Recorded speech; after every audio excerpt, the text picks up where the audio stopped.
اعوذ باللہ من الشیطان الرجیم، بسم اللہ الرحمن الرحیم۔ میں ہوں محسن حمید اور آپ دیکھ رہے ہیں میرا یوٹیوب چینل۔ آج ہم آپ کو بتائیں گے حضرت عمر رضی اللہ تعالیٰ عنہ کی شہادت کیسی ہوئی، کس طرح ہوئی، وہ ہم آپ کو اس ویڈیو میں بتائیں گے۔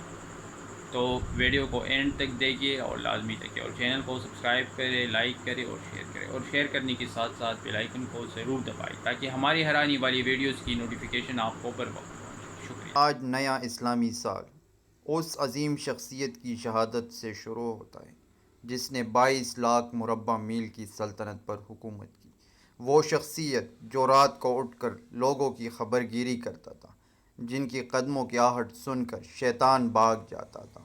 31 اکتوبر 644 ہجری، 26 ذوالحجہ بدھ کا دن اور فجر کا وقت تھا۔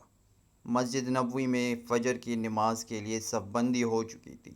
حضرت عمر رضی اللہ تعالیٰ عنہ نماز کی امامت کر رہے تھے کہ اچانک اندھیرے میں ستون کے پیچھے چھپا ایک شخص تیزی سے آگے بڑھا اور ایک خنجر جس کا دستہ درمیان میں تھا اور اس کے 2 پل تھے، یعنی دونوں طرف چھری تھی، سے حضرت عمر رضی اللہ تعالیٰ عنہ پر 6 وار کیے، جن میں سے ایک ناف کے قریب پیٹ میں جا لگا۔ حضرت عمر رضی اللہ تعالیٰ عنہ زمین پر گر پڑے۔ لوگوں نے اس حملہ آور کو پکڑنے کی کوشش کی تو اس نے 6 اور لوگوں کو اور ایک روایت کے مطابق 9 لوگوں کو شدید زخمی کر دیا، جن میں سے اکثر بعد میں شہید ہو گئی۔ آخر ایک شخص نے پیچھے سے چادر ڈال کر اسے بے بس کر دیا، جس پر اس نے وہی خنجر اپنے پیٹ میں گھوم کر خودکشی کر لی۔ حضرت عمر رضی اللہ تعالیٰ عنہ کو حجرے میں لے جایا گیا اور باقی مسلمانوں نے حضرت عبداللہ بن عوف رضی اللہ تعالیٰ عنہ کی امامت میں جلدی جلدی نماز ختم کی۔ حضرت عمر رضی اللہ تعالیٰ عنہ پر عیشی طاری تھی۔ ہوش آنے پر سب سے پہلے انہوں نے سوال کیا کہ نماز پڑھی یا نہیں، اور اس بات میں جواب آنے پر آپ رضی اللہ تعالیٰ عنہ نے اللہ تعالیٰ کا شکریہ ادا کیا اور فرمایا وہ 2 رکعت نماز عمر سے 1000 گنا بہتر ہے۔ پھر آپ رضی اللہ تعالیٰ عنہ نے پوچھا کہ حملہ اور کون تھا؟ لوگوں نے بتایا کہ مغیرہ بن شعبہ رضی اللہ تعالیٰ عنہ کا غلام ابو لولو فیروز تھا۔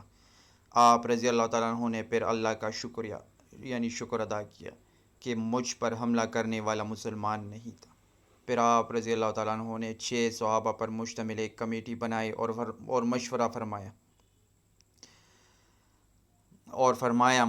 کرو اور آپس میں سے کسی ایک کو خلیفہ منتخب کر لو، کیونکہ میرا اب آخری وقت آ چکا ہے۔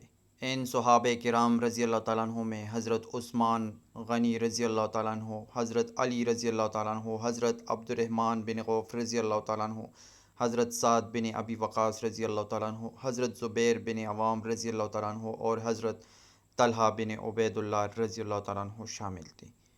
آپ رضی اللہ تعالیٰ عنہ کی شہادت کے دن کے بارے میں مختلف روایات ہیں، جن کے مطابق آپ کی تاریخی شہادت 26 ذوالحجہ، 28 ذوالحجہ اور 1 محرم اور 8 محرم ہے، لیکن زیادہ تر مورخین کا اجماع اس پر ہے کہ آپ رضی اللہ تعالیٰ عنہ حملہ کے 3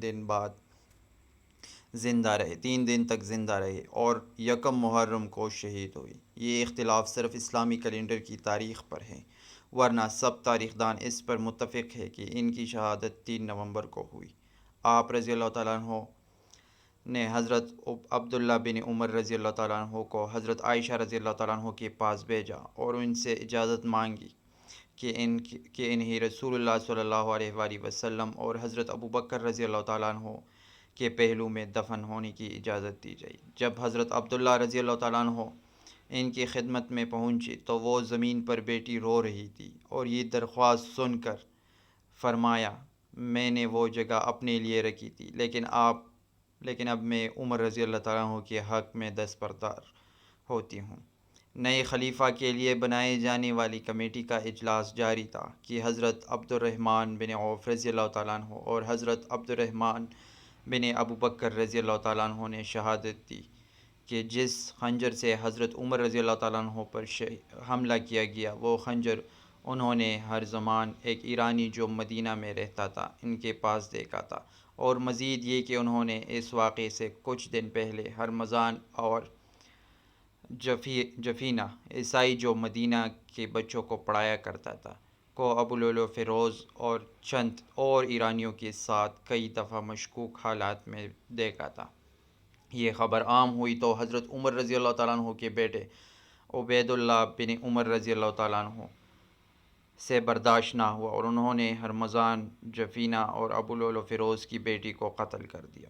حضرت عمر رضی اللہ تعالیٰ عنہ کو علم ہوا تو وہ بہت ناراض ہوئی اور حکم دیا کہ عبید اللہ کو گرفتار کیا جائے اور ان کی قسمت کا فیصلہ نئے خلیفہ پر چھوڑ دیا۔ حملے کے 3 یا 4 دن بعد عالم اسلام کا یہ روشن ستارہ، اصل خادم اسلام، 11 ممالک کا فاتح، جو 22.5 لاکھ مربع میل پر مشتمل دنیا کی سب سے بڑی ریاست کا حکمران تھا، لیکن اکثر درخت کے سائے میں اینٹ کا سرہانے بنائے سویا پایا جاتا تھا۔